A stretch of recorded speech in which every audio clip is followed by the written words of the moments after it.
하면서 오늘 설교를 진행하려고 합니다.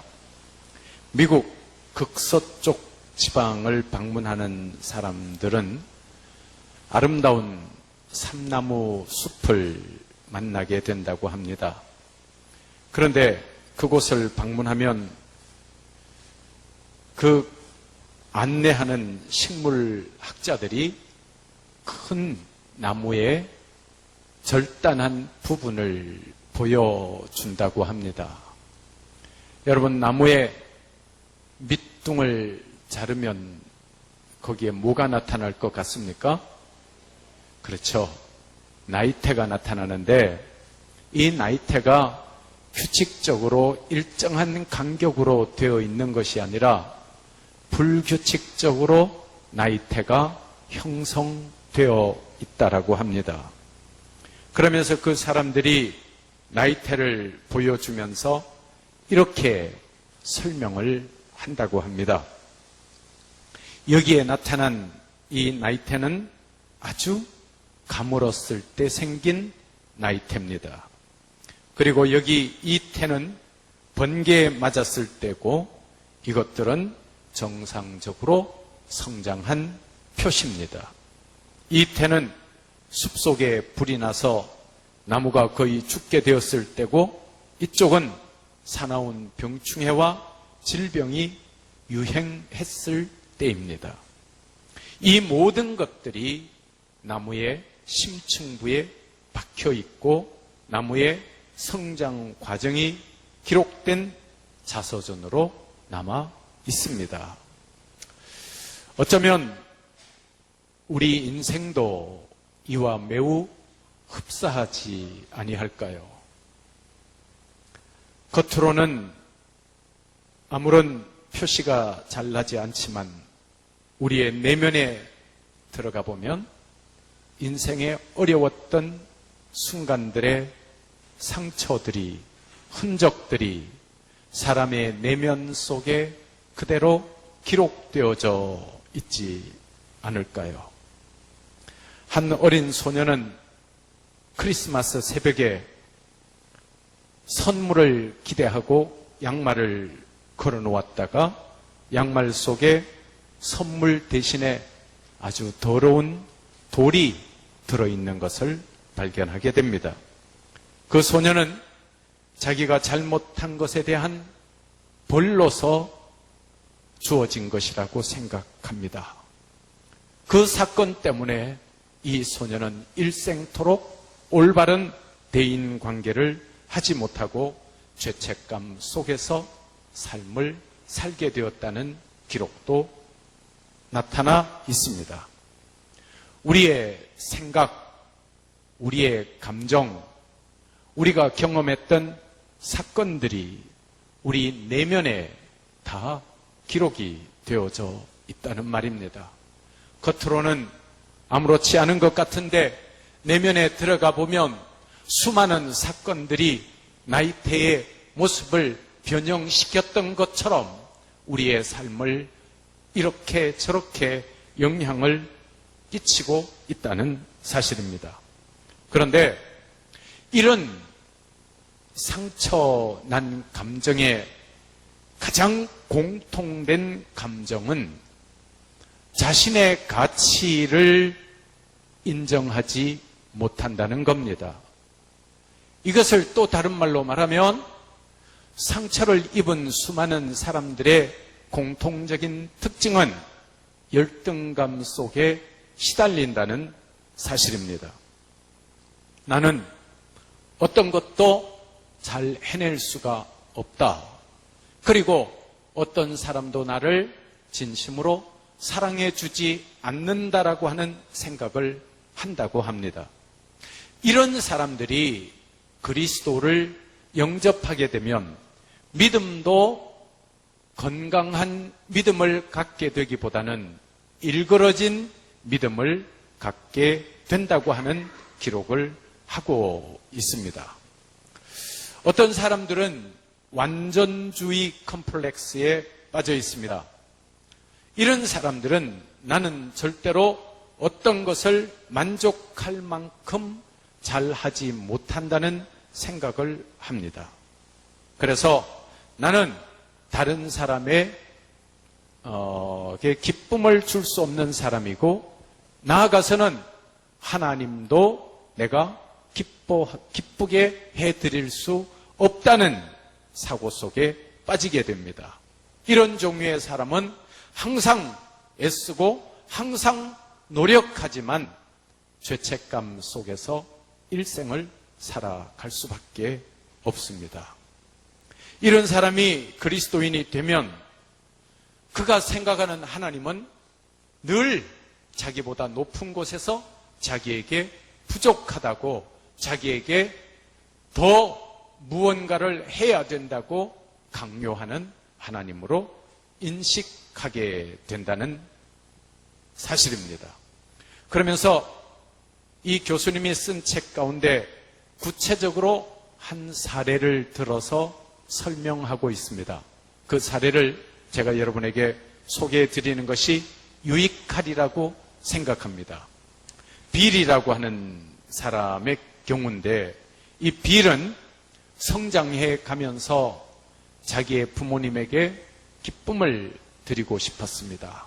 그래서 어머니가 요리를 하고 있으면 어머니를 내가 도와드리면 어머니를 기쁘게 해드린다라고 생각하고 어머니를 열심히 도왔습니다.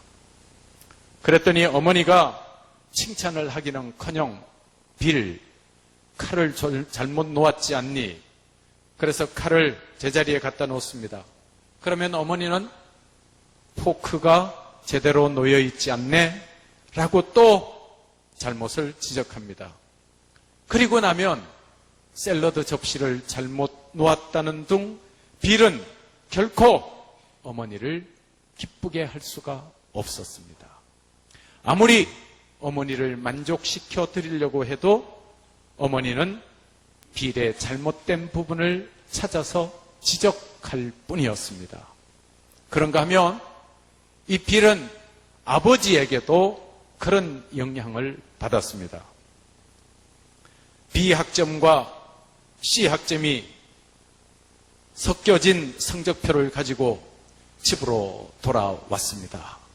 아버지가 성적표를 보더니 빌, 조금 더 노력하면 B 학점은 전체 받을 수 있겠구나. 그래서 그는 열심히 공부해서 어느 날 모두 B 학점을 받았습니다. 그랬더니 아버지가 그 성적표를 보면서 내가 조금만 더 노력하면 A 학점을 받을 수 있겠네. 그래서 그는 1년 동안 아주 열심히 정말 최선을 다해서 공부했습니다. 마침내 A 학점을 다 받았습니다. 너무 기뻤습니다. 그래서 그는 이번에는 아버지 어머니를 만족시켜 드릴 수 있겠다라고 생각해서 기쁨을 참지 못해 집으로 뛰어갔습니다. 아버지가 그 성적표를 들여다보시면서 이렇게 말씀하십니다. 니네 학교 선생님은 전부 A 학점만 주나 보군. 이 빌이 나중에 자랐을 때 어떤 사람이 되었을 것 같습니까? 누군가에게 기쁨을 주려고 노력하지만 그는 자기가 기쁨을 줄 수 없는 사람이라고 인식합니다. 심지어 하나님에게도 그는 기쁨을 줄 수 없는 크리스찬이라고 생각합니다. 하나님은 자기에게 너는 항상 부족해 라고 말씀하시는 분으로 하나님을 생각한다는 겁니다. 그런가 하면 이 완전주의 컴플렉스에 빠진 사람들은 신앙생활을 하면서도 얼마나 많은 패배감을 경험하게 되는지 모릅니다. 여러분, 어차피 사람들은 누구나 다 완벽해질 수는 없습니다. 그런데 이런 완전주의 컴플렉스에 빠져버리면 사람은 일생을 불행하게 살아가게 된다는 말입니다. 그러면 우리는 하나님께 대한 이미지를 어떻게 갖는 것이 필요할까요? 제가 이 문제에 대해서 좀 많이 생각해 보았습니다. 그러면서 여러분들에게 자주 말씀을 드리지만 하나님은 이런 분이다라고 설명하고 싶은 부분이 있습니다. 하나님께서는 좋으신 아버지이십니다. 여러분을 사랑하시는, 그리고 여러분의 있는 모습 그대로를 용납하시는 아빠 같은 분이십니다. 마태복음 7장에 보면 제가 자주 말씀을 드립니다. 이런 비유의 말씀을 기록하고 있습니다. 누가 자식이 떡을 달라 그러면 돌을 줄 자가 누가 있고, 생선을 달라 그럴 때 뱀을 줄 자가 누가 있느냐? 그 다음 말씀이 너희가 악할지라도 자식에게 좋은 것을 줄 알거든 하물며 하늘에 계신 너희 아버지일까 보냐. 여러분, 우리 학생들도 우리 어른들도 하늘에 계시는 우리 아버지는 나에게 좋은 것 주시기를 원하시는 분이라는 생각을 하고 신앙생활 하시기를 축원합니다. 그럴 때 우리 인생이 훨씬 달라지고 신앙생활의 모습이 달라집니다. 그런가 하면 어떤 사람은 지나친 예민한 사람들이 있습니다. 이거를 슈퍼 센시티비티라고 그러는데, 지나친 민감성을 가지고 있는 사람들도 의외로 많이 볼 수가 있습니다. 우리 주변에서 이런 사람들을 종종 만날 수가 있습니다. 이런 사람들은 너무 예민해서 항상 상처를 받습니다. 이런 사람들은 다른 사람으로부터 사랑받고 인정을 받고 싶어 합니다. 그런데 오히려 다른 사람들로 말미암아 끊임없이 상처를 받는 사람입니다. 어떤 사람이 지나갑니다. 그런데 자기에게 무표정하게 지나갔다고 해서 자기를 미워한다고 생각을 합니다. 이런 슈퍼 센시티비티 열등감이 있는 사람들은 끊임없이 자기를 인정하고 끊임없이 칭찬해주고 끊임없이 격려해주기를 원합니다. 그런데 여러분, 끊임없이 그 사람을 칭찬하고 끊임없이 격려하고 끊임없이 인정한다는 게 쉬운 일이 아니지 않습니까? 그러면 이 사람들은 쉽게 상처를 받습니다. 자기가 상처를 받을 뿐만 아니라 또한 주변 사람들을 매우 힘들게 합니다. 자기를 인정하지 않는다라고 생각하는 사람을 적으로 간주해서 그 사람을 아울러 괴롭힙니다. 힘들게 합니다. 또 자기가 가진 어떤 것들로 인하여 그런 사람들을 괴롭히기도 합니다.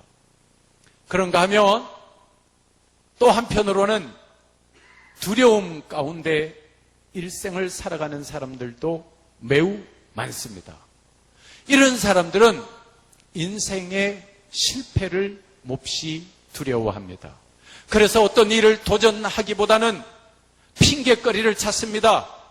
저것은 뭐가 잘못됐다, 저것은 뭐가 잘못됐다, 저것은 뭐가 잘못됐다. 그러므로 말미암아서 나는 시도하지 않겠다라고 생각해서 늘 아웃사이더로 주변에 머물면서 무슨 일도 시행하지 아니하고 실패에 대한 두려움 가운데서 사실은 그 내면에 들어가 보면 실패에 대한 두려움이 있지만 겉으로 그것이 표출될 때는 불평과 불만으로 나타나는 사람들도 있습니다.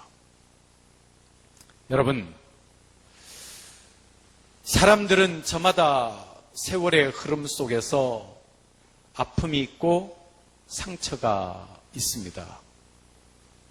또 저마다 나무의 나이테처럼 어떤 상처의 흔적들이 내면에 깊숙하게 자리 잡고 있으면서 이 사람의 일생에 영향력을 끼칩니다. 많은 경우 열등감의 모습으로 나타나서 자기도 힘들고 자기 주변의 사람도 힘들게 합니다. 그렇다면 이런 아픔들, 이런 상처들, 이런 내면의 고통들, 이것들 때문에 자기도 불행하고 다른 사람도 불행하게 하는 사람들, 어디에서 고침을 받을 수 있을까요? 오늘 성경 로마서 8장 26절 말씀을 한번 보시죠. 이와 같이, 그 다음에요, 성령도 우리의 연약함을 도우시나니. 이와 같이 성령도 우리의 연약함이라고 하는 이 표현, 이것을 다른 성경에 보면 약함 혹은 핸디캡이라고 하는 말은 장애, 이런 표현입니다. 수많은 사람들이 외면적인 어떤 신체적인 장애가 아니라 내면에 들어가 보면 내면의 장애를 안고 살아간다는 말입니다. 약함 혹은 핸디캡. 그래서 자기도 불행하고 다른 사람도 불행하고, 그런가 하면 하나님에 대한 인식도 건강하지 못하고, 두려운 하나님 혹은 벌 주시는 하나님, 이런 생각으로 올바른 신앙생활을 못하게 되는 경우도 매우 많습니다. 여러분, 오늘날 이 현대의 모습을 봅니까? 현대의 모습, 과학은 발달하고 IT 산업은 발달하고 컴퓨터가 발달하고 세상은 얼마나 살기에 편리한 세상이 되었습니까마는, 여기에 나타난 인간의 모습들은 얼마나 일그러지고 상처난 모습들이 많습니까? 강남역 근처의 화장실에서 한 여성이 한 남성으로부터 죽임을 당합니다. 요즘 뉴스에 보면 심지어 자기가 낳은 자식까지도 죽이는 그런 끔찍한 모습들, 사회 지도층 인사들의 일탈 행동, 우리가 도저히 이해하기 어려운 수많은 현상들이 나타나고 있습니다. 그 모든 것들이 사회는 급변하게 발전하는 데 있어서 사람들은 내면이 성숙되지 못하고 내면의 어떤 상처들, 내면의 어떤 갈등들 때문에 겉으로 드러난 이상한 모습의 왜곡된 행동이 아닐까라고 저는 진단해 봅니다.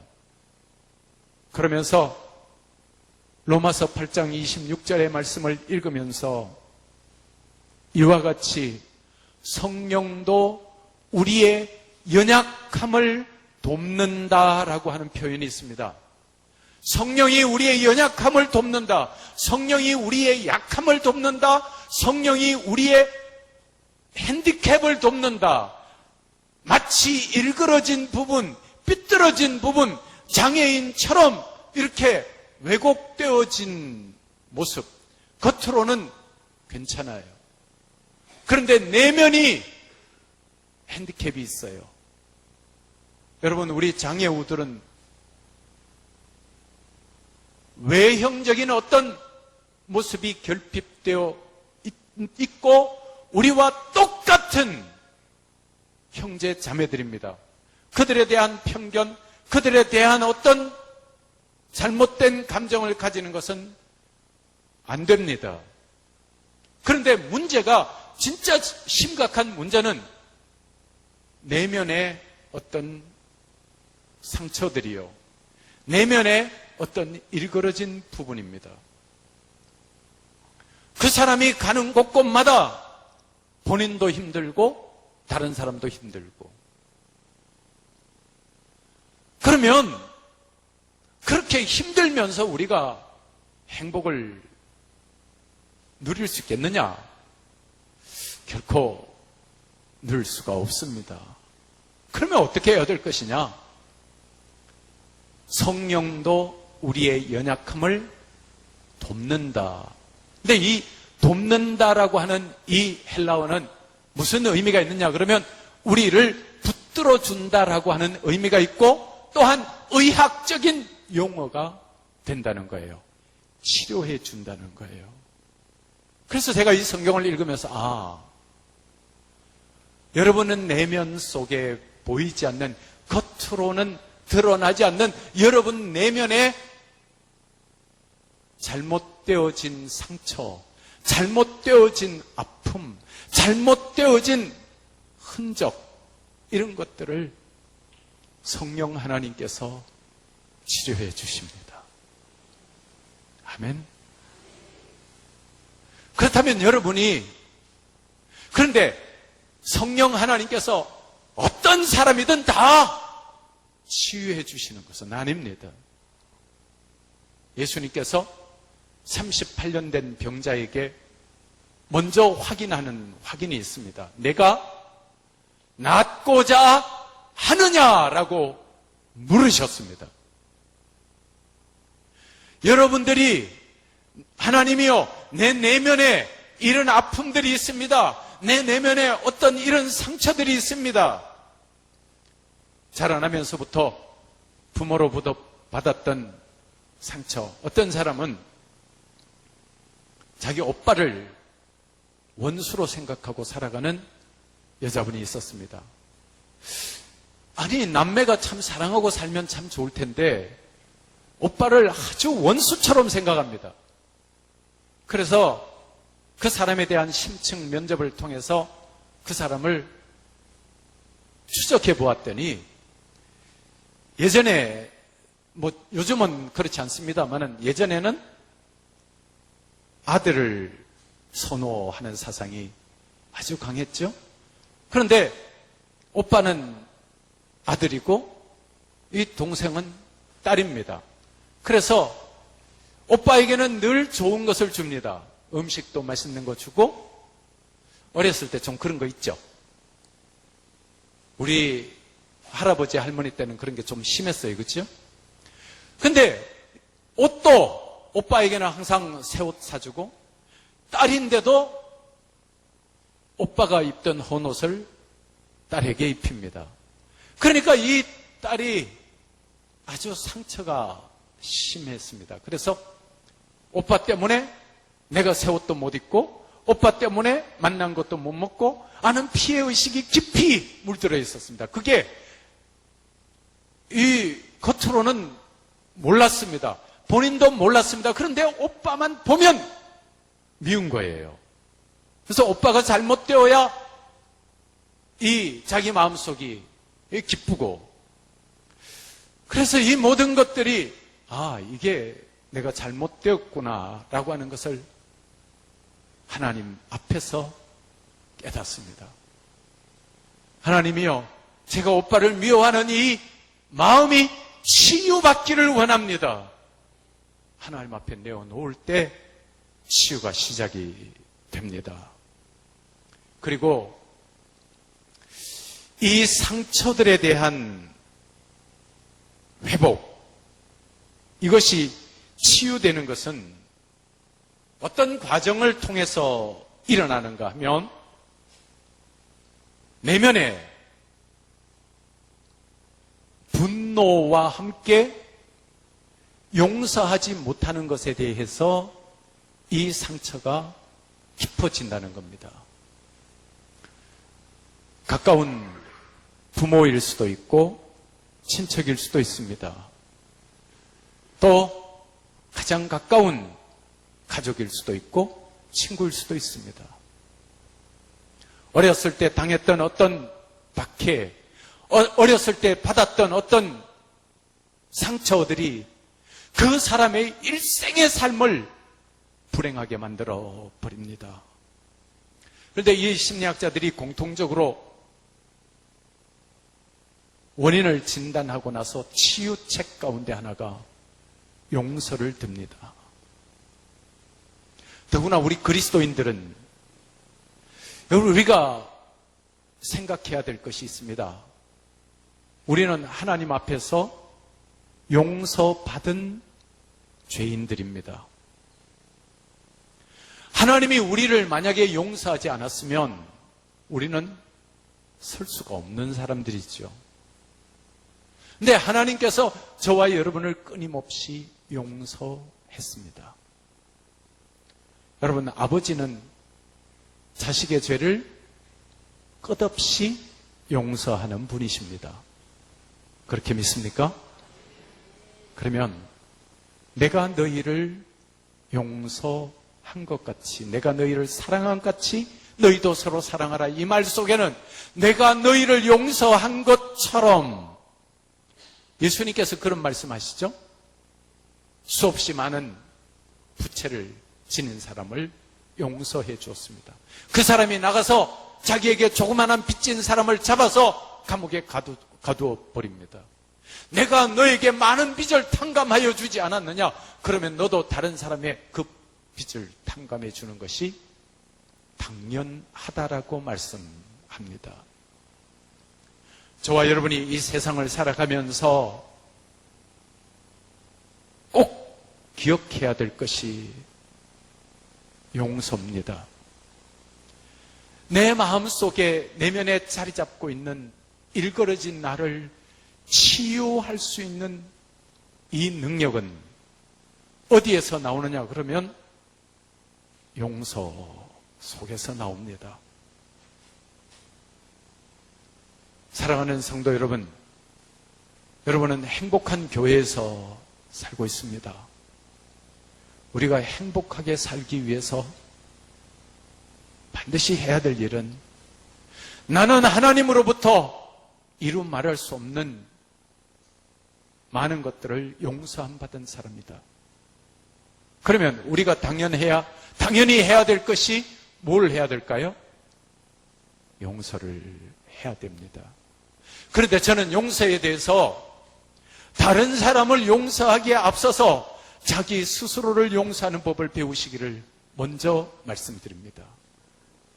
하나님은 나를 용서하셔도 나는 나를 용서할 수 없다는 자기만의 도그마, 어떤 자기 감옥 속에 살아가는 수없이 많은 사람들을 만날 수 있습니다. 이런 사람들은 평안이 없습니다. 네, 하나님께서 우리를 사랑하시고 용서하십니다. 여러분, 인간이 어떻게 완전할 수 있겠습니까? 내가 이만큼 올라가면 하나님은 더 위에 계시고, 이만큼 올라가면 더 위에서 더 열심히 해, 더 열심히 해, 더 엄격히 해, 더 엄격히 해, 이런 분이 아니라 우리를 끝없이 사랑하시는 좋으신 아버지가 하나님입니다. 우리는 그 아버지 안에서 마음껏 행복하게 자유를 누리며 뛰노는 사람들입니다.